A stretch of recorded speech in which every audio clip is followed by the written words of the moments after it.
Saat kesulitan belajar melanda, jadikanlah pantang menyerah sebagai pilihan yang utama. Selamat siang, saya Larasati Nur Rahma, senang sekali bisa hadir kembali dalam siaran pendidikan interaktif Bedah Kisi-Kisi Ujian Nasional. Untuk kesempatan siang hari ini, kita akan membahas mata pelajaran sosiologi untuk tingkat SMA. Dan sekarang saya sudah bersama dengan salah seorang pengajar, kali ini dari SMAN 96 Jakarta. Beliau adalah Bapak Puji Raharjo. Selamat siang Bapak. Selamat siang. Apa kabar? Alhamdulillah baik. Alhamdulillah baik. Untuk kesempatan siang hari ini, materi kita akan membahas mengenai apa, Pak?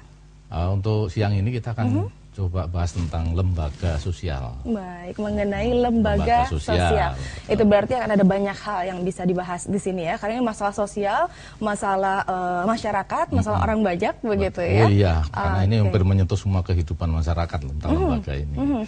Oke, baik. Nanti untuk para siswa juga bisa bergabung menghubungi kami di sini di line telepon bebas pulsa kami di 0800 140 3046 atau bisa juga melalui SMS pertanyaan diajukan di nomor 0852 8386 8667 atau melalui Facebook di Televisi Edukasi.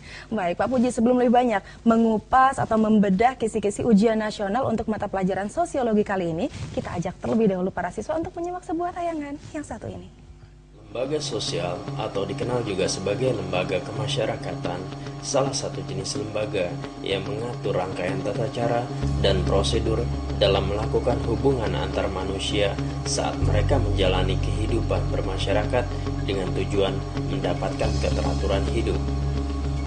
Pengertian istilah lembaga sosial dalam bahasa Inggris adalah social institution.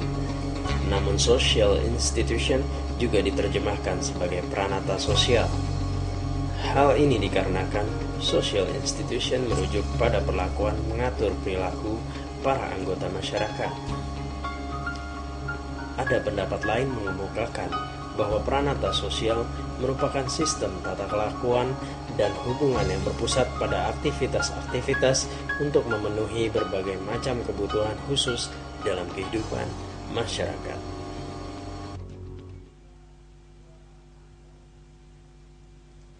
Ya, baik. Tadi sudah kita simak bersama sebuah tayangan dan saya ingatkan kembali untuk sekarang ini kita akan membahas mata pelajaran sosiologi untuk tingkat SMA bersama Bapak Puji Raharjo. Baik, Pak Puji, dari tayangan tadi bagaimana komentarnya?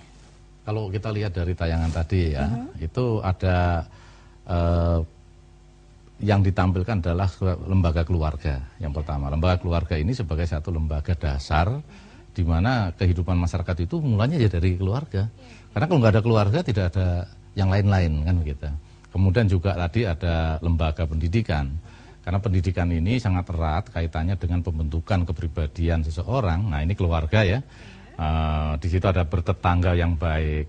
Ini juga ada lembaga politik ya, karena untuk kehidupan bernegara, karena masyarakat itu perlu diatur di dalam kehidupannya, maka ada sebuah lembaga politik. Ini lembaga ekonomi ya, tapi ini kemudian ini adalah lembaga agama, yang mana agama ini sangat hakiki dalam kehidupan manusia sebagai hubungannya dengan Tuhan. Dan terakhir ini adalah masalah ekonomi, ya, lembaga ekonomi yang kita tahu bahwa ekonomi ini tidak bisa mungkin lepas dari kehidupan masyarakat kita sehari-hari.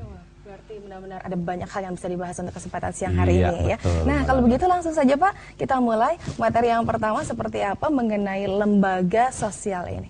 Baik. Kalau kita melihat dari lembaga, ya, pertama ini ada indikatornya adalah menjelaskan hakikat dan ciri-ciri lembaga sosial.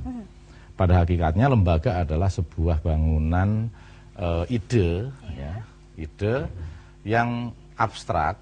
Ini digunakan untuk memenuhi kebutuhan manusia. Ada satu pendapat lain bahwa satu lembaga itu adalah sekumpulan dari norma-norma atau aturan-aturan yang digunakan untuk memenuhi kebutuhan khusus dari manusia. Apa yang kebutuhan khusus manusia? Tentunya setiap masyarakat itu punya satu kebutuhan yang mendasar yang sama. Nah, kebutuhan itu diantaranya ya tentu adalah keluarga. Bagaimana dia hidup bermasyarakat, berinteraksi. Karena masyarakat itu intinya masyarakat yang terkecil adalah keluarga. Kemudian juga tentang pendidikan. Karena pendidikan itu sangat penting di dalam kehidupan. Bagaimana satu kemajuan masyarakat itu tentunya adalah dari pendidikan. Kemudian juga yang lain-lain. Nah, untuk lebih jauh melihat itu, kita lihat soal yang ada di sini. Ya. Yang pertama, perhatikan pernyataan berikut. Yang pertama, terdapat anggota yang terikat secara batiniah dan informal. Ini mungkin kita garis, ini batiniah dan informal ya. Nah, kemudian yang kedua adalah mempunyai simbol-simbol yang menjadi identitas lembaga. Nah, punya simbol-simbol yang menjadi identitas lembaga. Di sini ada identitas dari sebuah lembaga. Kemudian yang ketiga, mempunyai usia yang sangat panjang atau superorganis. Yang keempat, menjadi sumber kehidupan seluruh anggota masyarakat. Nah, dalam hal ini, mana pernyataan yang menunjukkan ciri-ciri dari sebuah lembaga sosial? Ya. Kira-kira yang mana nih ciri-ciri lembaga sosialnya ini? Nah, yang ditanyakan adalah ciri-ciri dari lembaga sosial. Ini adalah untuk mengingatkan tadi, yang pertama dapat anggota secara terikat batiniah dan informal. Nah, kemudian yang ini simbol-simbol, usianya panjang, kemudian menjadi sumber seluruh anggota masyarakat. Nah, kira-kira mungkin Pak pemirsa di rumah sudah siap-siap nih Mbak Laras nih. Jawabannya yang mana nih kira-kira? Yang dari 1, 2, 3, dan 4. Sekali lagi, ciri-ciri lembaga sosial yaitu adalah nomor 2, karena di sini ada simbol-simbol. Dan nomor 3, yaitu usianya sangat panjang. Jadi jawabannya 2 dan 3. 2 dan 3 berarti jawaban itu adalah pada C, ya, 2 dan 3. Nah, kemudian soal berikutnya dengan satu pernyataan yang sama. Pertama, memiliki anggota yang terikat aturan secara formal. 2, mempunyai alat perlengkapan untuk mencapai tujuan. 3, mempunyai struktur organisasi yang terbuka dan stabil. Yang keempat, punya tradisi yang mengatur kegiatan hidup masyarakat. Ini juga masih menuju pada ciri-ciri dari sebuah lembaga. Nah, kalau kita lihat dari ciri-cirinya, maka yang benar jawabannya adalah kira-kira yang mana ini?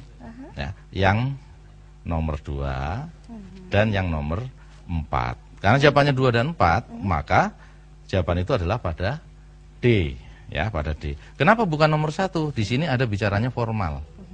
Karena lembaga tidak harus formal. Bisa saja dia terjadi secara informal, seperti keluarga kan tidak formal. Gitu ya. Maka jawaban nomor 1 ini kenapa salah? Ya, karena ini ada formalnya ini. Kemudian kenapa nomor 3 ini salah? Struktur organisasi terbuka stabil. Karena sebenarnya lembaga itu tidak harus berupa organisasi. Seperti itu. Ya, mudah-mudahan sampai di sini sudah mulai bisa dicerna, bisa dipahami ya. Tetapi kalaupun mungkin nanti ada pertanyaan dari para siswa, boleh ya Pak ya? Silakan. Ditanyakan ya, pastinya Pak Puji dengan senang hati akan menjawab pertanyaan dari para siswa. Kita tunggu supaya banyak pertanyaan. Iya, betul sekali. Dan untuk para siswa yang mungkin tadi sudah dari awal belum menyiapkan Pak alat tulis dan juga kertasnya, segera siapkan karena setelah jeda berikut ini kami akan segera kembali lagi. Tetaplah di Televisi Edukasi, televisi yang santun dan mencerdaskan.